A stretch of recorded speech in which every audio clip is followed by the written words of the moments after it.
हमने पिछले टॉपिक में देखा कि लाइट क्यों रिफ्रैक्ट करती है, नॉट रिफ्लेक्ट। रिफ्लेक्शन तो हमने पढ़ लिया, अब हम पढ़ेंगे रिफ्रैक्शन। तो हमने देखा लाइट क्यों बेंड हो जाती है, मीडियम चेंज होने के बाद कितना बेंड होती है, क्यों बेंड होती है, ऑप्टिकल डेंसिटी क्या है। अब हम पढ़ेंगे स्नेल्स लॉ। तो इसको पढ़ने के लिए हम सबसे पहले एक रेक्टेंगुलर प्रिज्म ले लेते हैं। ये एक रेक्टेंगुलर ग्लास प्रिज्म है, इसको क्लियर कट लिख लेते हैं। ये क्या है, ये एक रेक्टेंगुलर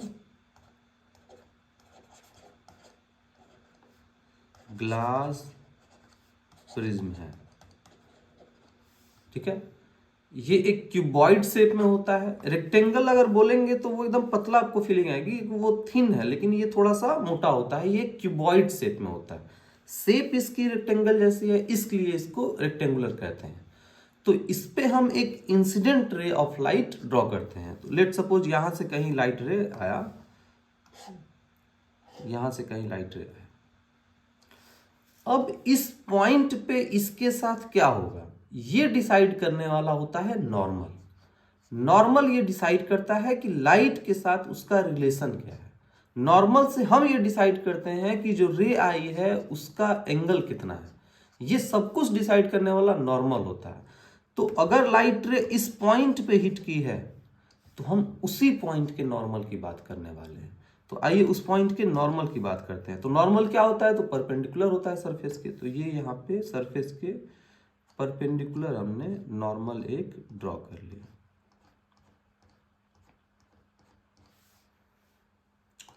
अब अकॉर्डिंग टू द लॉ या अकॉर्डिंग टू द एक्सपेरिमेंट्स हमने ये देखा कि ये लाइट रे जब निकलेगी तो इसको ऐसे निकलना चाहिए था, ऐसे निकलना चाहिए था, ये ऐसे निकलना चाहिए था।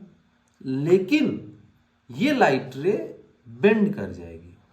किधर बेंड करेगी, नॉर्मल की तरफ बेंड करेगी। देखिए ये नॉर्मली इसको ऐसा होना चाहिए था, ठीक है। ये नॉर्मल के साथ इसका एक एंगल है, ये बढ़ाएगी नहीं उस एंगल को, ये अवे फ्रॉम द नॉर्मल नहीं जाएगी, ये टुवर्ड्स द नॉर्मल जाएगी। मतलब ये इसको यहां पे जाना चाहिए था और ये यहां पे चली जाएगी। इसका जो ये एंगल है, ये है एंगल आई, और ये जो एंगल है ये है एंगल आर। और इस बार angle I is equals to angle R नहीं होगा। क्यों नहीं होगा, क्योंकि अब बात रिफ्लेक्शन की नहीं हो रही है, रिफ्रैक्शन की हो रही है। किस चीज की हो रही है, रिफ्रैक्शन की। ये जो आर है ये अब रिफ्रैक्शन है, ये अब रिफ्रैक्शन। अब बात रिफ्लेक्शन की नहीं रिफ्रैक्शन की हो रही है। Clear, clear. नेक्स्ट पॉइंट हम देखेंगे कि ये जो नॉर्मल है, इसको वाइट से ही दिखाते हैं। अगर ये मीडियम चेंज नहीं होता, मीडियम कैसे चेंज हो गया, तो ये मीडियम 1 है, मान लीजिए एयर से लाइट होते हुए निकल रही है, और ये अपना मीडियम 2 है, ये ग्लास है। तो मीडियम हो चुका है चेंज। तो इसको डिलीट करते हैं। पहले मीडियम को पहले लिख लेते हैं कि मीडियम कौन कौन से हैं। तो हम सबसे पहले लिखेंगे कि ये है अपना ग्लास, ठीक है, और टू करेक्ट, और ये है अपना एयर। ग्लास जो है मीडियम कौन सा है, तो इसको लिखेंगे एयर जो है मीडियम 1 है, और ग्लास जो है क्या मीडियम 2 है। इस बात को लिख लिए तो हमें एक बात क्लियर कट दिख रही है कि ग्लास मीडियम 2 है और एयर क्या है, तो ये मीडियम 1 है। इसको और क्लियर, ग्लास, ठीक। अब लाइट रे अगर ग्लास नहीं होता, मीडियम चेंज नहीं हुआ होता, तो वो सीधा निकल गया होता। उसको भी दिखा लेते हैं कि वो कैसे निकला होता। तो उसको दिखा लेते हैं डैश लाइन से, ये लाइट रे ऐसे ही निकल गया होता। लेकिन क्योंकि मीडियम चेंज हो गया तो ये नॉर्मल की तरफ मुड़ गया। तो यहां पे हमें दिखा कि लाइट रे, व्हेन लाइट रे, ठीक है, goes in denser medium, denser medium from rarer medium, rarer medium, it bends towards normal. अब यहां पे आप पूछेंगे सर ये डेंसर और रेयरर क्या है? तो जो ऑप्टिकली डेंस है उसको हम डेंसर मीडियम बोलेंगे, जो ऑप्टिकली रेयर है उसको हम रेयरर मीडियम कहेंगे। ये जो डेंसर, ये जो हमने डेंसर और यहां पे जो हमने रेयरर मीडियम की बात की है, ये ऑप्टिकली डेंसर और ऑप्टिकली रेयर मीडियम की हमने बात की है। ओके, इस बात का हम ध्यान रखेंगे। तो यहां पे हमें एक बात समझ में आई कि एयर क्या है, तो एयर एक रेयरर मीडियम है, रेयरर मीडियम। ग्लास क्या है, तो ये एक डेंसर मीडियम है। लेकिन इसको कैसे याद रखेंगे कि लाइट रे जब गई है मीडियम में रेयरर टू डेंसर, तो रेयरर टू डेंसर में ये नॉर्मल की तरफ मुड़ेगा। इसको कैसे याद रखेंगे? तो लाइट को एक छोटे से बच्चे की तरह देखेंगे। ये लाइट रे ऐसे गई है, ये और ये निकल गई। लाइट को एक छोटे से बच्चे की तरह देखेंगे कि जब छोटा बच्चा आपके साथ चलता है तो वो एक फिक्स्ड डिस्टेंस पे चलते रहता है। जैसे ही थोड़ा सा डेंजर आएगा वो आपसे चिपकने की कोशिश करेगा, वो आपके पास में आएगा। ठीक वैसे लाइट को याद कर लेंगे कि लाइट रे जब रेयरर से डेंसर में जाएगी तो वो नॉर्मल की तरफ मुड़ जाएगी। यही हमारा स्नेल्स लॉ कहता है कि ये जो एंगल है, ये जो एंगल आई है और ये जो एंगल है आर है, अगर इन दोनों को ध्यान से देखा जाए तो ये तो इनफाइनाइट सी चीज है ना। ये रे है, ये आएगी कहां से आई है, कहां हो जाएगी, कोई नहीं पता। ये जो नॉर्मल है ये भी बनाने का एकदम है कि आप कितना बड़ा बना ले, कितना छोटा बना ले, ये आपके ऊपर है, ठीक है। लेकिन एक चीज जो है वो डिपेंड कर रही है इस चीज पे कि लाइट कितना मुड़ेगी, वो है आपका ये बीच का पार्ट नॉर्मल। और मतलब क्लियर कट कहने का मतलब है एंगल आई। एंगल बढ़ने से अगर मैं इसको दोबारा से देख लेते हैं, अगर मैं इसको कहूं हाइपोटेनियस, क्या बोलूं इसको, हाइपोटेनियस, ये हो गया अपना बेस, तो ये क्या होगा, तो ये परपेंडिकुलर होता है। सबको पता है कि ये हाइपोटेनियस, ये बेस, तो ये क्या होगा, perpendicular. Hypotenuse infinite to infinite है, वो एक रे है, वो बड़ा और छोटा होने का चांस ही नहीं है। दूसरा नॉर्मल, इसको भी बड़ा और छोटा होने से कोई मतलब नहीं है।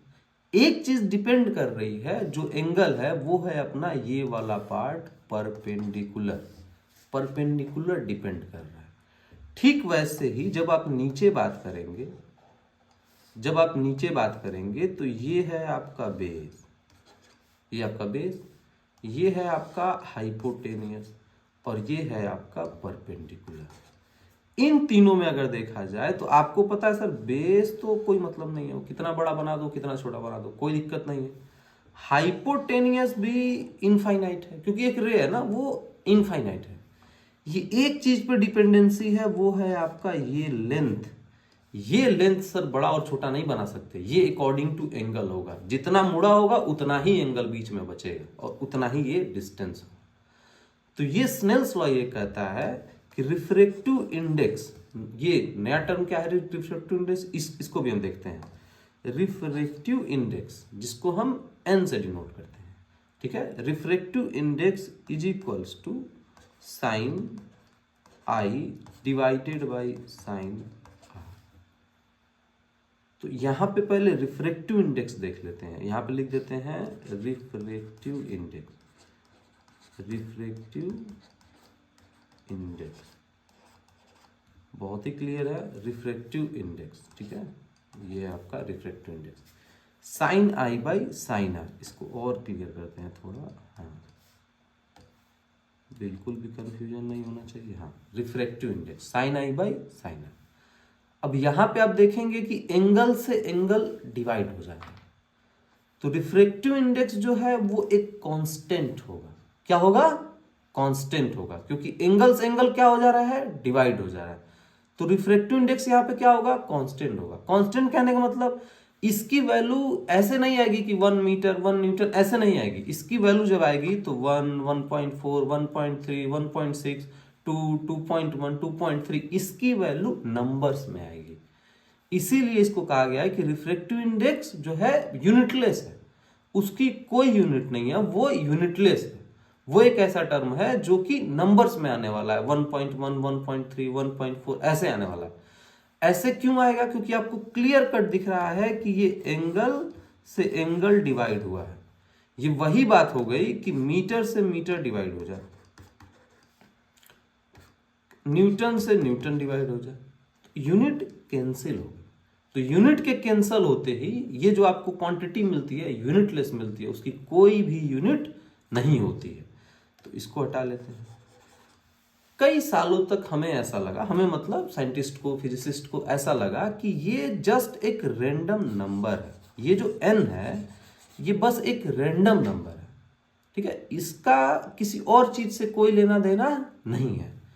पर आगे जाके ये पता लगा कि ये जो रैंडम जो नंबर हम समझते थे n, ये एक्चुअल में ये देखा गया कि ये वेलोसिटी का रेशियो है। वेलोसिटी किसकी वेलोसिटी?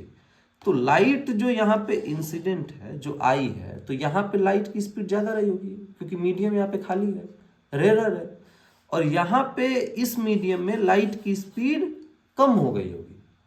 क्यों? क्योंकि ये डेंसर मीडियम है। तो आपको क्लियर दिख रहा है कि लाइट की स्पीड यहां ज्यादा और लाइट की स्पीड इसमें कम। तो ये इन दोनों का जो रेशियो होता है यही रिफ्रैक्टिव इंडेक्स होता है। ये जब से हमें पता चला, ये फॉर्मूला हमारे लिए बड़ा ही इजी हो गया।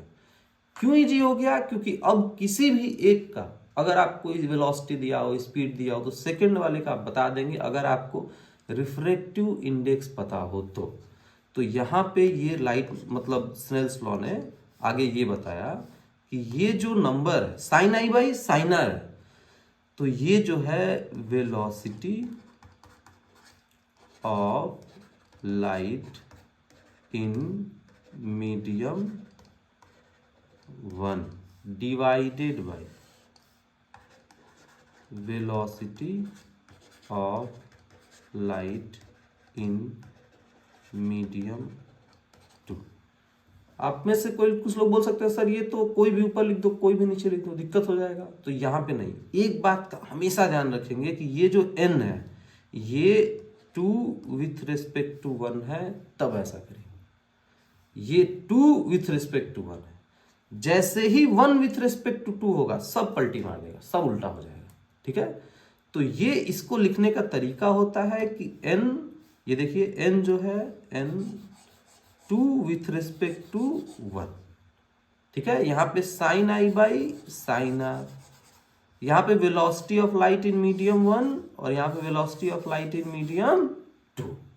ये जो चीजें हैं ये आपको एज इट इज याद करनी है या एज इट इज लिखना है, कह सकते हैं। और एक बार याद हो गया, इसमें कोई रॉकेट साइंस नहीं है, इसके आगे बहुत ही इजी है। तो इसको पहले इंपॉर्टेंस के नाम पे इसको ऐसे घेर लेते हैं, इसको ऐसे घेर लेते हैं, ठीक है। इसको ऐसे घेर लिया और ये अपना है स्नेल्स लॉ। ये क्या है अपना? तो ये अपना स्नेल्स लॉ है। तो इसको यहाँ पे दिखा देंगे, यही अपना स्नेल्स लॉ है। तो अब से किसी भी मीडियम में लाइट की स्पीड दी हो, रिफ्रैक्टिव इंडेक्स पूछा हो, तो वो निकालना हमारे लिए इजी हो जाएगा। अब आप सोच रहे होंगे कि light follow the law of reciprocity, मतलब लाइट यहां से आई और इधर को चली गई, मतलब लाइट यहां से आई है और इधर को निकल गई है, यही हुआ है हमारे साथ। तो तब क्या होगा जब लाइट इधर से जाएगी? तो आपको पता है कि 1 का बंदा 2 को देख रहा है, तो 2 का बंदा किसको देख पा रहा है? 1 पे। अगर बीच में मिरर हो, तो अगर ये मिरर हो, ये फर्स्ट पोजीशन हो और ये सेकंड पोजीशन हो, तो फर्स्ट पोजीशन के बंदे को सेकंड वाला दिखाई दे रहा है, तो सेकंड वाले को फर्स्ट वाला दिखाई देगा। ये आप बहुत ही क्लियर रहते हैं जब भी आप कहीं बैठेंगे गाड़ी वाड़ी में, कार वार में, तो आप देखते हैं कि अगर ड्राइवर पैसेंजर को देख पा रहा है तो पैसेंजर किसको देख पाते हैं? ड्राइवर को देख पाते हैं। Light follow the law of reciprocity. तो ठीक वैसे ही ऐसे एकदम इसी केस को अगर देखा जाए तो लाइट अगर डेंसर से रेयरर में जाएगी, मतलब लाइट अगर डेंसर मीडियम से रेयरर मीडियम में जाएगी, ऐसे जाएगी रेयरर मीडियम में, तो लाइट जो है वो जिस रास्ते से आई है उसी रास्ते से निकल जाएगी। तो एक बार इसको बहुत ही अच्छे से देख लेते हैं कैसे होगा ये। तो यहाँ पे एक मीडियम लिए, यहाँ पे ये लाइट इस रास्ते से गई, तो ये इधर से निकल जाएगी, इसी रास्ते से निकल जाएगी। और आपको क्लियर दिख रहा है कि मतलब डेंसर से अगर रेयरर में लाइट गई, अगर लाइट रे कहां से कहां गई, डेंसर से रेयरर मीडियम में गई, तो यहां पे जो लाइट रे है वो away from the normal bend कर रही है। कैसे बेंड कर रही है? Away from the normal bend कर रही है। इसको थोड़ा सा क्लियरली हम देख लेते हैं। तो अब लाइट रे अंदर से बाहर की तरफ जाएगी, मतलब ये जो डेंसर मीडियम है, ये जो डेंसर है, अब लाइट रे डेंसर से जाएगी और कहां जाएगी, तो ये रेयरर मीडियम में जाने वाली है। रेयरर मीडियम, यहाँ पे रेयरर मीडियम एयर है और डेंसर मीडियम क्या है, तो ग्लास है अपना, ठीक है। तो ये यहां से लाइट रे गई, यहां से लाइट रे गई, तो अगर कुछ नहीं होता तो ये लाइट रे ऐसे ही निकल जाती, ये ऐसे ही निकल जाती। लेकिन आपको पता है कि मीडियम हो चुका है चेंज, मीडियम क्या हो चुका है, चेंज। तो सबसे पहले लाइट क्या करेगी, इसके लिए हम एक नॉर्मल बनाएंगे। क्या बनाएंगे वहां पे, नॉर्मल। किस पॉइंट पे, जिस पॉइंट पे हिट किया है उसी पॉइंट पे बनाएंगे, क्योंकि वहीं पे तो सारे रिलेशन हमें देखने हैं। तो ये हम देखेंगे कि यहाँ पे बनाएंगे एक नॉर्मल, ये बनाएंगे एक नॉर्मल, एक नॉर्मल हमने बना दिया। अब लाइट रे अगर मीडियम चेंज नहीं होता तो लाइट रे को ऐसे निकल जाना चाहिए था, ऐसे निकल जाना चाहिए था। लेकिन क्योंकि मीडियम हो चुका है चेंज और लाइट रे डेंसर से रेयरर में जाएगी, मतलब अब ये उस बच्चे का सीन है जो खतरा टल चुका है। तो खतरा टलते ही बच्चा क्या करेगा, फिर आपसे थोड़ा दूर हटेगा, वो अब उतना चिपका हुआ नहीं रहेगा आपसे। जैसे ही खतरा टलेगा वो आपसे दूर चला जाएगा। तो यहां पर भी लाइट रे जैसे ही रेयरर में जाती है फ्रॉम डेंसर, तो ये अपना मीडियम करती है चेंज, तो ये away from the normal bend करती है। देखिए कैसे, ये लाइट रे को डॉटेड लाइन, जो मैंने डैश्ड लाइन जो दिखाई है डैश डैश करके, तो ये इधर से जो लाइन है ये गई होती अगर मीडियम चेंज नहीं हुआ होता तो। अब ये जो लाइट रे है ऐसे जाएगी, थोड़ा सा देखिए, ये इसकी एक्चुअल लाइन होनी चाहिए थी अगर मीडियम चेंज नहीं हुआ होता तो ये नॉर्मल की तरफ नहीं जाएगी, ये तो हुआ टुवर्ड्स द नॉर्मल बेंडिंग, ये नॉर्मल की तरफ नहीं जाएगी, ये जहां जाने वाली थी उससे भी दूर जाएगी, मतलब अवे फ्रॉम द नॉर्मल जाएगी। क्या, किस टाइप से जाएगी, अवे फ्रॉम द नॉर्मल। और ये इस बार एंगल आई और ये इस बार एंगल आर होगा। Clear, clear. पर आप में से कई लोग ऐसा सोच रहे होंगे, या ऐसा सोचना भी चाहिए कि सर ये कब तक होगा, क्योंकि डेंसर से रेयरर में जाने पे अगर लाइट रे away from the normal bend कर रही है, मतलब नॉर्मल से दूर जा रही है। जैसे अगर मान लीजिए आपने कहा कि लाइट रे ऐसे गई तो ये ऐसे निकली है, चलो ठीक है कोई दिक्कत नहीं है। मैं थोड़ा और टेढ़ा डालूं तो, और टेढ़ा इसको डालूं तो क्या करेंगे आप, मैं कहूंगा कि लो और टेढ़ा कर दिया इसको, तो आपने कहा ठीक, यहां तक तो आपने कर दिया, और थोड़ा टेढ़ा कर दिया तो क्या करेंगे, क्योंकि अब ये यहां पे आ गया, अब इसके आगे कहां मुड़ेगा, इसके आगे मुड़ने की कोई जगह नहीं है। तो यहां पे आपका लाइट रे क्या करेगा, तो यहां पे एक बहुत ही अच्छी फेनोमेना होती है जिसको हम कहते हैं TIR, टोटल इंटरनल रिफ्लेक्शन। मतलब लाइट रे जो है ये अब बाहर नहीं निकल पाएगी। क्यों नहीं निकल पाएगी, हमने एक क्रिटिकल एंगल को क्रॉस कर दिया, हम एक क्रिटिकल एंगल पे है। क्रिटिकल एंगल, ये नया टर्म क्या है, आइए कुछ नहीं, बस ये सिंपल सा देखते हैं ये है क्या। जैसे लाइट रे गई तो वो away from the normal bend की, आपको क्लियर दिख रहा है, ये लाइट रे गई, ये away from the normal bend कर गई, ठीक है कोई दिक्कत नहीं है। इसको और साफ से बनाते हैं, तो यहाँ पे लाइट रे, और ये कहाँ बेंड की है, तो आप सबको दिख रहा है कि ये away from the normal bend की है। थोड़ा सा और आगे जाऊं, मतलब थोड़ा सा एंगल आई को मैं और बड़ा कर दूं, एंगल आई को और बड़ा कर दूं, तो लाइट रे क्या करेगी, और थोड़ा सा इधर जाएगी, और थोड़ा आई को बढ़ा दूंगा तो और नीचे आएगा, और आई को बढ़ा दूंगा तो और नीचे आएगा। लेकिन इसके बाद क्या, यहां पे इसके आगे जाने की जगह नहीं है।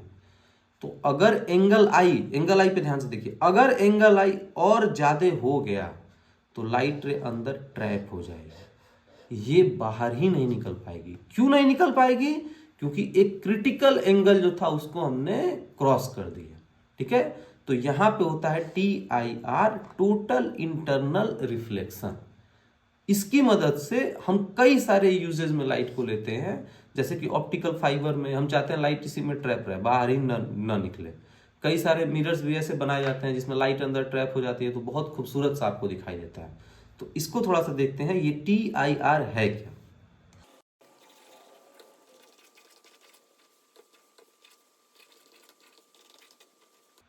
तो हम एक लाइट रे भेजेंगे, एक थोड़ा ज्यादा एंगल पे भेजेंगे। क्यों ज्यादा एंगल भेज रहे हैं अभी आपको समझ में आ जाएगा। तो ये लाइट रे हमने भेजा, ये लाइट रे हमने भेज दिया। ये मान लीजिए किसी एंगल पे हमने भेजा, ये एंगल को आई बोलते हैं, ये एंगल को क्या बोलेंगे, आई। अब ये लाइट रे हमने इतना ज्यादा एंगल पे भेजा है कि ये जो लाइट रे इधर जाने वाली थी, पहली बात कि मीडियम चेंज हुआ है। मीडियम चेंज होने से क्या हो गया, तो ये जो नॉर्मल था, ये जो नॉर्मल है, ये जो नॉर्मल है, ये जो व्हाइट कलर की डैश्ड लाइन है, ये जो नॉर्मल है, अब इससे ये ऐसे जाने वाला था, लेकिन मीडियम चेंज हो गया तो क्या होगा, इससे दूर जाएगा। और हमने बहुत ही दूर भेज दिया है, तो ये यहां पे चला गया लास्ट। इस एंगल को कहते हैं क्रिटिकल एंगल। इसको क्या बोलेंगे, क्रिटिकल एंगल बोलेंगे, क्योंकि ये एंगल इतना ज्यादा है कि अगर इससे ज्यादा अब कर दिए, एक रेड लाइन लेते हैं, अगर इससे ज्यादा एंगल पे किसी को भेजा तो ये अब लाइट रे बाहर नहीं जा पाएगी, ये अंदर ही रिफ्लेक्ट कर जाएगी। एक ग्लास होते हुए भी इसने एक मिरर का काम किया, यहां पे रिफ्लेक्शन हो गया। जो येलो वाली रे थी उसमें क्या हुआ, उस केस में तो आपको दिख रहा है, उस केस में तो सर रिफ्रेक्शन ही हुआ है, लाइट रे बाहर ही गई है। लेकिन उस एंगल से हम आगे बढ़े तो अब लाइट रे अंदर ही ट्रैप हो जाएगी, वो अंदर ही टोटल रिफ्लेक्ट कर जाएगी, जिसको हम टोटल इंटरनल रिफ्लेक्शन बोलते हैं। इसी के कारण मिराज वगैरह बनते हैं। गर्मियों में आप देखेंगे सड़कों पे जो ब्लॉट्स ऑफ वाटर, वाटर आपको दिखेगा पर होगा नहीं, ये सब इसी के कारण होगा। और आप देखेंगे कि लाइट रे यहाँ पे जब मुड़ गए तो ये फिर कभी नहीं निकल पाएगा, क्योंकि एक बार ये इसके अंदर ट्रैप हो गया तो अब ये मिरर का काम करने लगा। ये जो ग्लास है, ये जो हमने ग्लास लिया है, ये अब मिरर का काम करने लगा। ये अब ग्लास स्लैब मिरर का काम करके लाइट रे को अंदर क्या कर दिया, ट्रैप कर दिया। तो इस एंगल को हम क्रिटिकल एंगल बोलते हैं। यहां पे जो एंगल आई है ये आपका क्रिटिकल एंगल है, यहां पे क्या है, क्रिटिकल एंगल है। और लिख लेंगे कि इस एंगल के बाद, ठीक है, थोड़ा भी ज्यादा हमने कर दिया, ठीक है, माइन्यूटली भी यहां पे हमने थोड़ा भी एंगल और ज्यादा कर दिया तो लाइट रे टोटली इंटरनली रिफ्लेक्ट हो जाएगी और ये कभी बाहर नहीं निकल पाएगी। ये ग्लास स्लैब, ये ग्लास स्लैब इसके लिए अब मिरर हो जाएगा। तो यहां पे लिख देंगे, if now we increase angle then light ray, ठीक है, ट्रैप इनटू द, या लिख लेंगे totally reflect inside, totally reflect inside. और इसी को हम क्या कहते हैं, तो इसी को हम कहते हैं टोटल इंटरनल रिफ्लेक्शन और TIR। यही हमारा TIR है। Clear, clear. ये जो क्रिटिकल एंगल है ये हर मीडियम के लिए चेंज होगा। हर एक जो हमने ऑब्जेक्ट रखा है, यहां पे ग्लास स्लैब रखा है, यहां पे एयर से कंपेयर किया है, तो ये हर मीडियम के लिए अलग अलग होगा। तो अगर आप रिफ्रैक्टिव इंडेक्स मतलब n की बात आप कर रहे हैं, n की बात, जब इसको मिटा लेते हैं, तो अगर आप n की बात कर रहे हैं, इसको हटाइए, हाँ, अगर आपने n की बात की है तो ये है 2 विथ रिस्पेक्ट टू 1, मतलब 2 एक अलग मीडियम है, ठीक है, डिफरेंट मीडियम है, डिफरेंट मीडियम, और 1 ये एक डिफरेंट मीडियम। कहेंगे सर ऐसे हम कितने मीडियम याद करेंगे, क्योंकि कितने मीडियम है इस दुनिया में, तो पता चलेगा सर कई सारे मीडियम है। अगर 100 भी हुए तो हमें तो 100 का याद करना पड़ेगा, प्लस किसका किसके साथ क्या रिफ्रैक्टिव इंडेक्स है ये याद करना पड़ेगा। मतलब परमुटेशन एंड कॉम्बिनेशन लगाया जाए तो आप तो इनफाइनाइट मीडियम से याद करते रह जाएंगे। तो आपको पता चलेगा कि ये जो है 2 विथ रिस्पेक्ट टू 1 ये हमारे लिए यूजलेस हो जाएगा। क्या हो जाएगा? यूजलेस हो जाएगा, क्योंकि इतना हम रिफ्रैक्टिव इंडेक्स याद ही नहीं कर पाएंगे। तो रिफ्रैक्टिव इंडेक्स को हमने एक बहुत ही आसान तरीका हमने उठा लिया कि हमने कहा ये जो 1 होगा ना, ये जो 1 है ये हम क्या करेंगे? वैक्यूम दे देंगे, वैक्यूम दे देंगे। अब जैसे ही हमने 1 को वैक्यूम रखा, ये सबके साथ कर देंगे, तो हमको पता चल गया कि refractive index of this object with respect to vacuum, refractive index of this object with respect to vacuum. एक बार हमें ये कहानी समझ में आ गई तो हम क्लियर कोई भी रिफ्रैक्टिव इंडेक्स दिया हो, हम यहाँ पे ये पता कर लेंगे कि इसमें वेलोसिटी क्या है इसकी, इसमें क्या वेलोसिटी है। इसको हम थोड़ा सा करके अभी देखते हैं। तो रिफ्रैक्टिव इंडेक्स पे एक छोटा सा क्वेश्चन हम देख लेते हैं ताकि हमको आइडिया लगे इसको यूज कैसे करेंगे। तो n of 2 with respect to 1, ये जो 2 है ये क्या है? तो ये 2 मान लीजिए कोई मीडियम है, एनी मीडियम, ठीक है, ये कोई भी आपका मीडियम, ठीक है। तो एक एग्जांपल ले लेते हैं कि refractive index of water is 1.3। Refractive index of water लिख लेंगे, refractive index of water is equals to 1.3 और refractive index of glass is equals to 1.5। तो हमें कैसे पता चलेगा कि इन दोनों के रिस्पेक्ट में जब बात करेंगे तो ये रिफ्रैक्टिव इंडेक्स क्या होगा?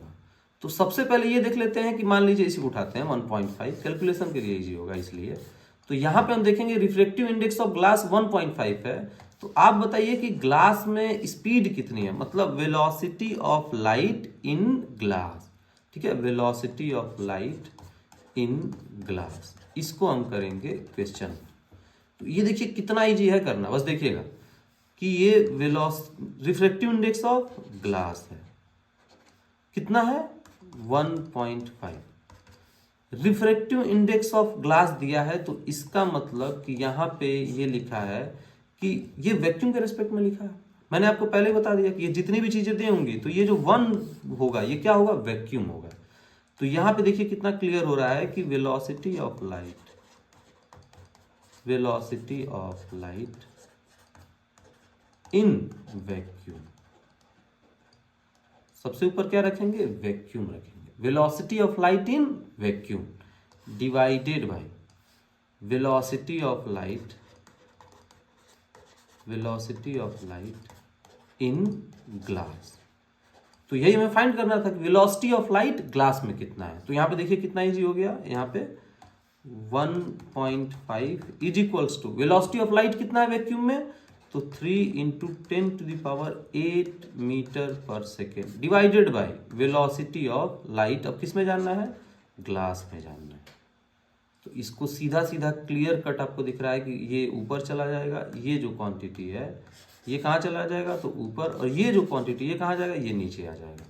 ये मैथ्स बताता है हमें। तो इसको क्या करेंगे? बढ़िया से इक्वेट करेंगे कि velocity of light in glass is equals to 3 × 10⁸ metre per second divided by 1.5 divided by 1.5। तो ये 2 से कट गया और आपको डायरेक्ट मिल गया यहाँ पे कि वेलोसिटी ऑफ जो लाइट है ये जो ग्लास में होगा ये है आपका 2 × 10⁸ मीटर पर सेकेंड। देखिए कितना आसानी से मिल गया आपको, क्लियरली आपको दिख गया कि ये ऐसे सॉल्व करेंगे। क्लियर?